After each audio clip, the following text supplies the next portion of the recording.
Next on Stampede, President Trump in Tennessee. Senior correspondent David Belvins from Sky News stops by campus. And Aunt Bee's is up and running again after renovations. Well, they should know it's just right down the road and we're serving great, fresh country food. And Milligan now has a new club on campus for women. In sports, we have an update on former men's soccer coach David Lilly, plus a new team that will be introduced this fall.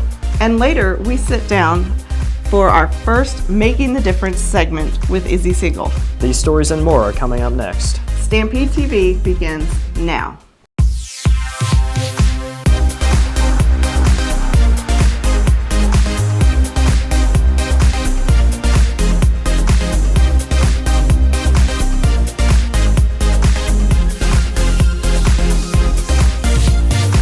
The Carter County Bank branch at Milligan Highway was robbed on Wednesday, October 17th, and the suspect is now in federal custody. He has been identified as Jerry Bowman. He's been charged with armed robbery and a possession of a firearm during a crime. No one was hurt during the robbery when an undisclosed amount of money was taken. As of Thursday, October 18th, the Stampede has heard no reports of Milligan students being there at the time of the robbery. The bank is open for normal hours the next day. The robbery is still under federal investigation. Welcome to Stampede TV. I'm Elijah Manship. And I'm Cindy Armstrong. We begin with a story from Stampede TV's Kayla Baker. Cindy and Elijah, thousands filled Freedom Hall on Monday, October 1st as President Trump made a stop in Tennessee. He visited Johnson City as part of his Make America Great Again campaign and to endorse Representative Marsha Blackburn for U.S. Senate. Admission to the rally was free, causing a pretty big turnout from the community. According to the Freedom Hall in Johnson City, an estimated 8,000 were able to get inside the arena before people were turned away. About 15,000 people were turned away at the doors, according to the Johnson City Police Department. I sat down with both representatives from our Democratic Club and Republican Club to see just how important the presidential appearance was.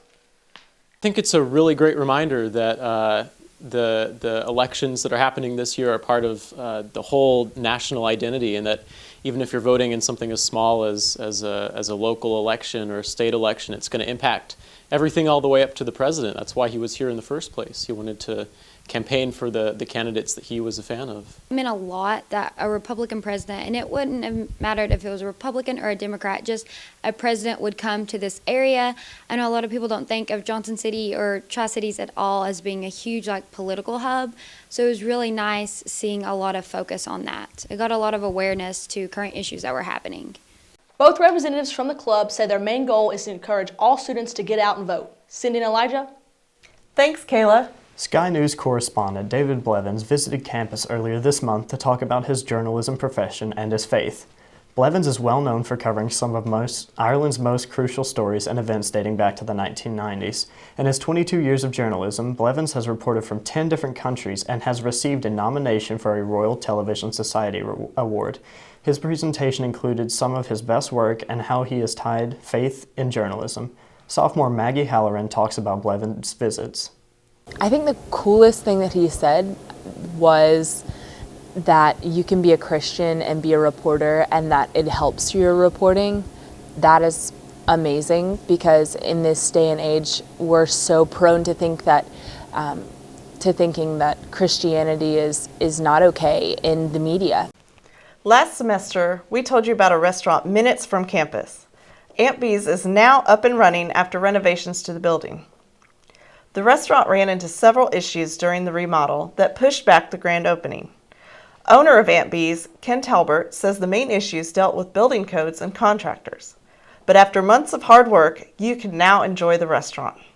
They serve breakfast, lunch, and dinner Monday through Saturday, 7 a.m. to 8 p.m. Talbert says he is pleased with the turnout thus far. It's been crazy busy. We're really excited. We've had to make some adjustments. Our timing's been a little off here and there, but overall it's just been wonderful. Talbert plans to open the outskirts of Aunt Bee's in a few months. This is phase 2, and it will include a larger building with pizza. Our own Erin Donovan sat down with members from a new club on campus, Women in the Workforce. Women in the Workforce is a new club on campus started by and for women to help girls learn more about today's technology.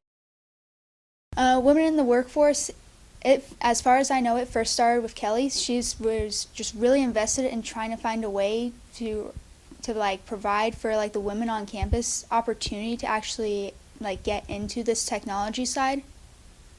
Just kind of the technology aspect of most things, and to make it just overall less intimidating for us to approach. The girls learn about how to use new and innovative technology. They cover things such as coding and animation, like this project of Mandy Lorch's. A typical day is we will have a certain aspect of technology that we would focus on, and we will kind of practice it with it, play around with it, and hopefully have something to show at the end of it. For example, currently we're working on like animation. We're using Scratch right now, actually. It's pretty cool so far. Women in the Workforce wants to help girls build their resumes and learn these new skills to help lose some of the intimidation around them. Girls on campus can get involved in Women in the Workforce very easily. We meet weekly on Wednesday from noon to 1 in Durthick 300. The club welcomes in women who want to join. Contact Club President Macy Montgomery. Milligan's Emmanuel Christian Seminary will now establish a ministry resource center. The establishment comes after a $1 million grant from Lilly Endowment Incorporated. The grant will allow for state-of-the-art tools to help graduate students in ministry positions. The Resource Center will also establish a mentoring program that connects graduate students with ministers. President Greer says the new ministry center guarantees students to be well prepared for a future in ministry.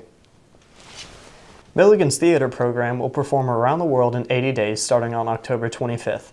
The cast incorporates many first-time actors and crew to the Milligan stage, as well as a new staff member, Tess Evans-Schill. She has a deep history within the Milligan community, with her parents and her grandparents also graduating from Milligan. Tess will be serving as the artistic and technical director for the play. In an interview, she went on to tell us more about the upcoming production.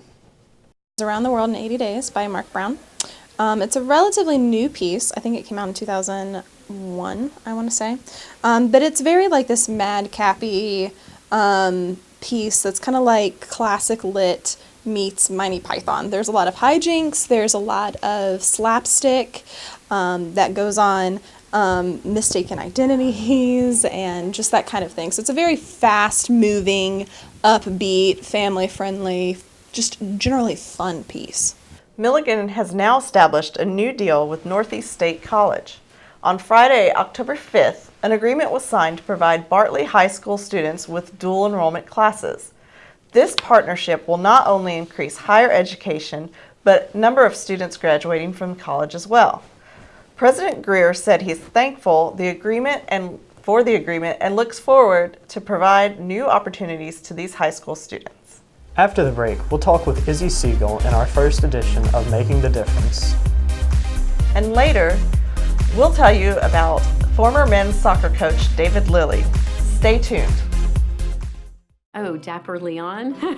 I almost feel like every Friday I have a date. He'll have a vest or a jacket. She sees me at my best. Drop off a warm meal and get more than you expect. Volunteer at americaletsdolunch.org. Family, friends, community, we need to help each other. Did you know that 1 in 5 people in the U.S. has a mental health condition? Our friends and family may be suffering emotionally and not know how to ask for help. Learn the 5 signs of suffering: personality change, agitation, withdrawal, poor self-care, and hopelessness. Then reach out, connect, and offer to help. Visit changedirection.org. 2 national championships in 1 year. It was the first time it had ever happened before. It was kind of one of those surreal moments, like at the time you don't really realize, the magnitude of what you've done. When one person has an accomplishment, we all celebrate, because we're in this together. We are Stampede TV, Milligan's student-operated news source. Welcome to the first segment of Making the Difference. Today we have with us Izzy Siegel. Izzy, thanks for joining us. Yeah, thanks for having me. Izzy, we want to know how you're making the difference. So we were told that you went on a 2-month mission trip this summer. I did. I went with CMF. They have a REACH internship program that I went on, and I served for 2 months in the Ivory Coast. Africa. What is CMF? Do you mind explaining that? CMF is Christian Missionary Fellowship, and is an organization that has a lot of missionaries in different places around the world, and they have an internship that I specifically went on to give people a taste of what it's like to be a missionary, and so you get to go through all the steps of that. Okay, and we were told it was a medical mission trip? It was. So I spent a lot of my time in the clinic that they have there. It specializes in HIV, and so I got to be in the HIV treatment for a little bit, which was really cool, but I really got to rotate around to different parts of the clinic. That's awesome. So you're there for 2 months. What was it like to be away for 2 months? It was really hard. I didn't expect that because I'm at college and I'm away a lot of the time, but it was really hard. But it was a really good time to just be there and be present in those moments. Did you go with a group, or was it just a solo mission trip, or what was the group dynamic like? I had one teammate, her name's Danielle, and she's a student at Johnson University. So we got to meet up a couple times beforehand, so we got to be really close. That's awesome. What was your favorite part of serving this summer? My favorite part was the people that I got to meet there. They just were so of God and lovely, and just love people really well. And from the start, they loved me before they even got to know me. So they took care of me and would really make sure while I was at the clinic, they would bring me in to see cool things or different things. So they just really took care of me, and so that was really sweet to see that. Did you get really close with anyone, or do you have a favorite story with a favorite person or anything like that? I got really attached to a lady called Mama Adit. She's one of the nurses in the clinic, so the fact that she was a nurse already meant something to me because I'm in nursing school. And she was just someone that when we would walk in, she would have galettes, so streaked donuts, and she would, oh, eat my donuts and such. But one time, they wear skirts out of cloth that they sell in the market. And so one time, me and my teammate Danielle tried to tie up these skirts and walk into work thinking, oh yeah, we did this right, this is awesome. And it turns out we walk in and she sees us and goes, oh no, and pulls us in and completely reties our skirts for us. But throughout the whole summer, she'd always retie our skirt. But she was just so loving and just great to get to know. She sounds wonderful. How has your life changed coming back to the States after serving this summer? My life has changed, and just living in those moments, it wasn't always easy to be away, and I actually had a lot of downtime in my day while I was serving. I only worked about 5 hours a day. Okay. So just knowing the importance of rest, I got to learn this summer, and so I get to apply that, and then also just living a missional lifestyle is how I've applied it. That's awesome. Izzy, thanks for joining us today. Thank you. That's all we have time for on our first Making the Difference segment. If you know someone that you would like to nominate and is making the difference, be sure to let us know. You can contact us on social media or by email. The latest national and world news is coming up, and later we will take you off campus to an attraction for all ages. More Stampede TV is after this. Cheru has no choice. She and millions like her walk miles a day for dirty water. But together, we can end their walk by providing clean water close by. Instead of spending hours walking to get water that makes them sick, girls can be in a classroom and moms will gain back time to care for their families. Sons and daughters can grow up strong, finally free of sicknesses. It's true. When you just add water, you change a life. Learn more at worldvision.org. Hammocks. They're one of our favorite pastimes. Student leaders promise new mounts behind dorms to make things even easier. It's going to allow for hopefully 14 hammocks. But when a year passed with no mounts, we asked why. The hammock mounts that had not been installed a year after the plan was announced. Those interview requests were declined. The very next morning, those mounts were installed. We stuck with the story until the very end, because we are in this together. We are Stampede TV, Milligan's student-operated news source.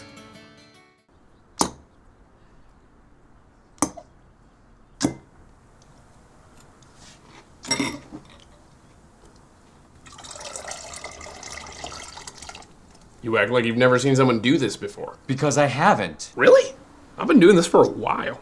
Saves me a ton of money. But we share this milk. Then we're both saving money.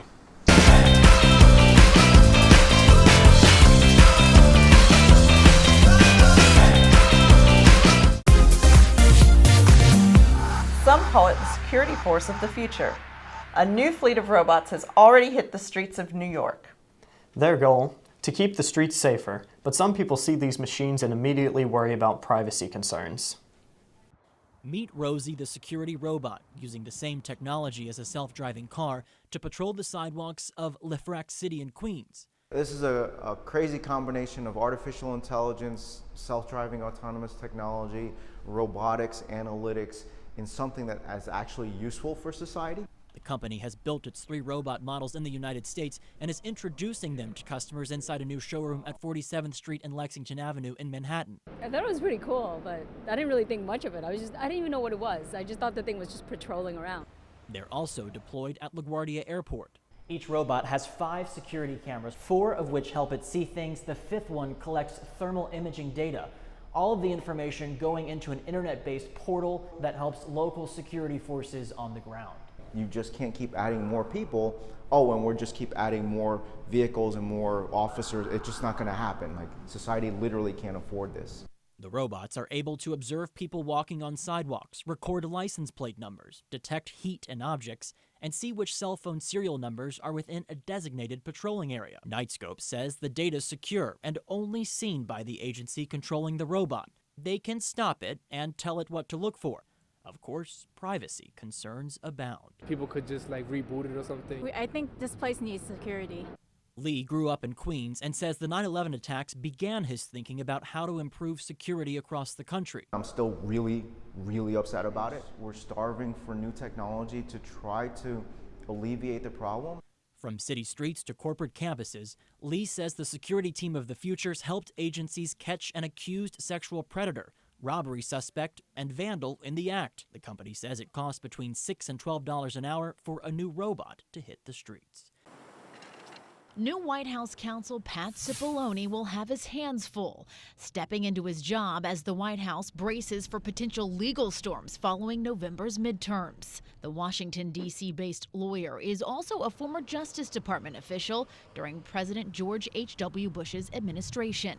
When he was first being considered in August, President Trump's personal attorney, Jay Sekulow, put out a statement praising Cipollone's ability. Quote, Pat Cipollone is a brilliant attorney. I have had the privilege to work with him and can attest to his skill, integrity, and knowledge of the law. Cipollone's hiring shows the White House is gearing up in the event Democrats take the House, which could lead to a number of new investigations of the Trump administration and perhaps even an impeachment battle. I think the president has to feel some degree of confidence that you can utilize those legal abilities in what is a political environment, that you bring to the job some sense of political sensitivity.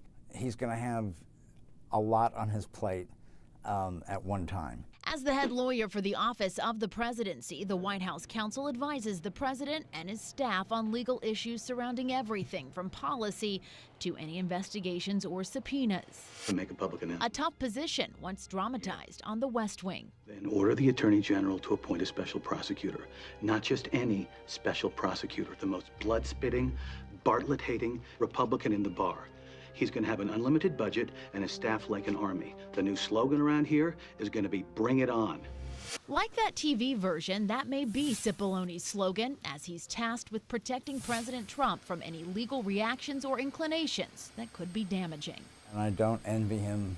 I worked for a president who listened, who took advice, who respected advice, and who, unless it was patently off base, followed that advice. You can't count on that with President Trump. That's pretty clear. That's going to be a challenge for him. Kayla Baker joins us now with sports. And she has details on a team sport that will be introduced in the fall of 2019. After the break, I'll tell you about former men's soccer coach David Lilly, plus scores from the week. Sports is next. They told me a bottle couldn't dream. That I would never become a superhero.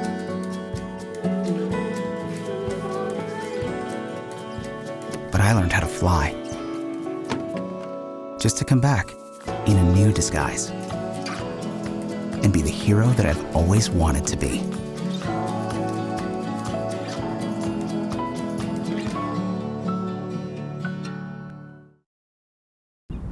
A shooting on campus. It's something we hope will never happen. But it seems to be happening more and more often. We asked questions and discovered what you should do if it ever occurs here. You could have 22 city officers in that vicinity within 10 minutes. Now guidelines are posted in every building. It's potentially life-saving information because we're in this together. We're Stampede TV, Milligan's student-operated news source.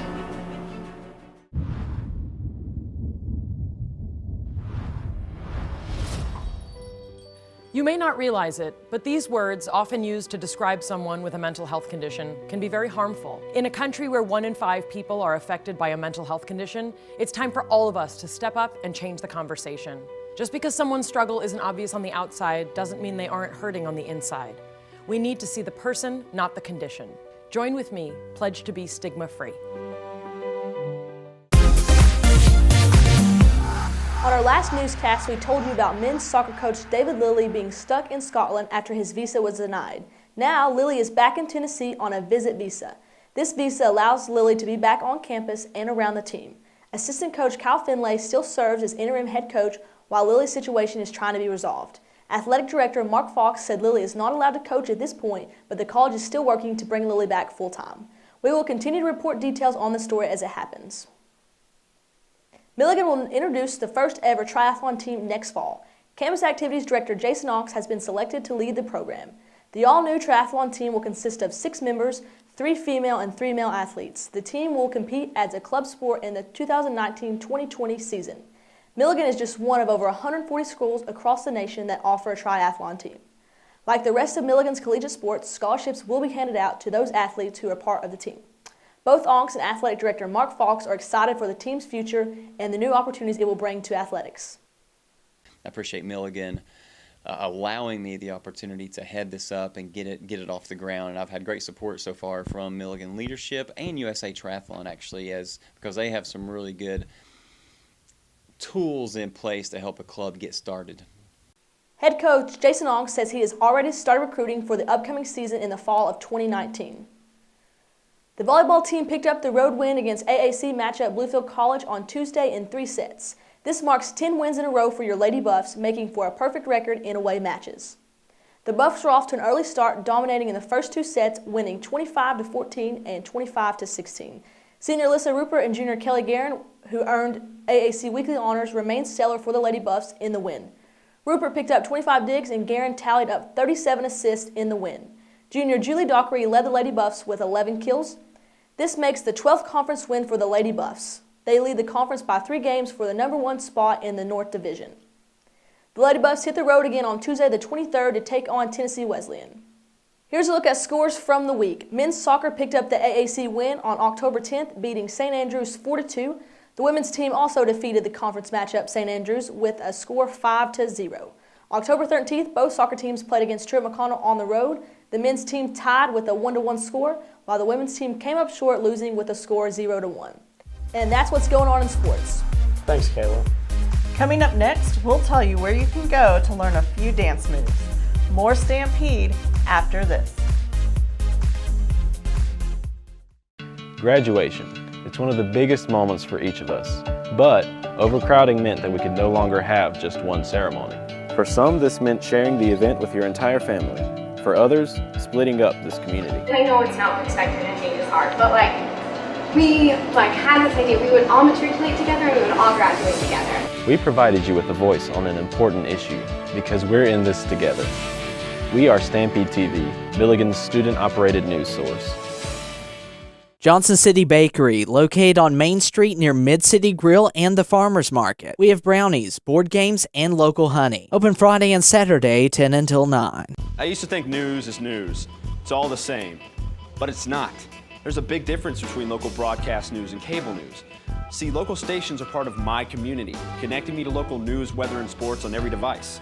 It makes sense. Get the news from the people I trust who actually live here. No agenda, no bias like on cable shout shows or social media, just facts.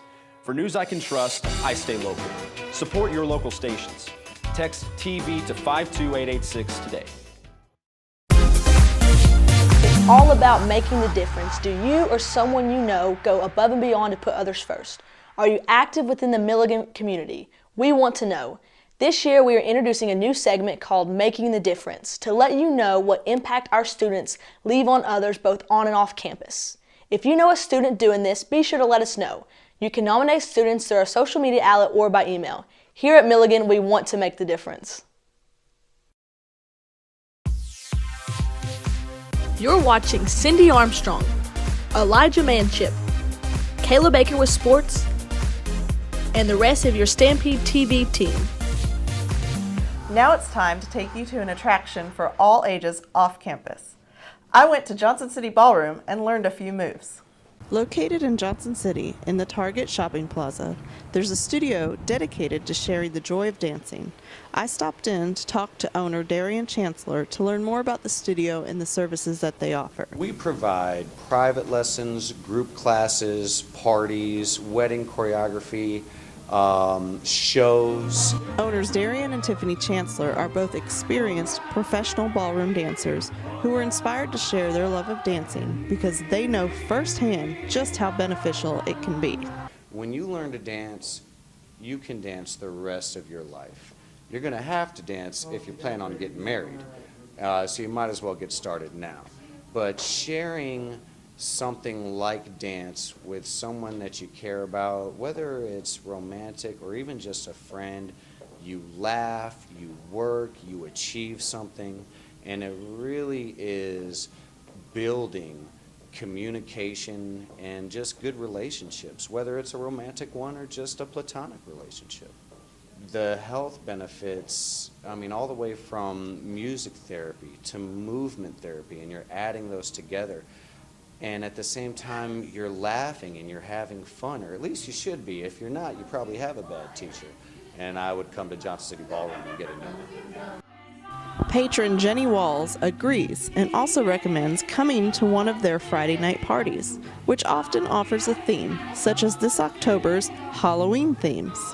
It's $10 for groups in the evenings and $10 for the Friday night dance. First one is free. We have a variety of people that come of all different ages, male, female, very young people, middle-aged, older, and we all get along great. It's like one big, nice community and family, and everybody enjoys each other. The people that come here are really, really nice and friendly. And if you don't know how to dance, somebody will dance with you and help you learn. If you can't make it to their studio, you might catch them at other events around town, such as Salsa at Sabora's in downtown Johnson City. We're hosting a Salsa Night at Sabora's, and that's happening, and that's a great young dance. When I get young people, and you know, speaking to Milligan and Milligan students, salsa is such a young dance, and it is popular all around the world. Doesn't matter where you go, you're going to be able to salsa dance. You may not be able to speak their language, but as soon as you start dancing, you start talking. To find out when and where you can find the Chancellors or what their next party's theme will be, check out their website at johnsonCityBallroom.com or follow them on their social media pages. This is Cindy Armstrong reporting for Milligan Stampede TV. For more information about Johnson City Ballroom, follow them on Facebook. And that's all for this edition of Stampede TV. For the latest news information, visit us online at milliganstampede.com. Or check us out on social media. More news available in our print edition in newsstands around campus. Thanks for watching. I'm Elijah Manship. And I'm Cindy Armstrong. Join us again for our next newscast on November 2nd. Have a great rest of your day.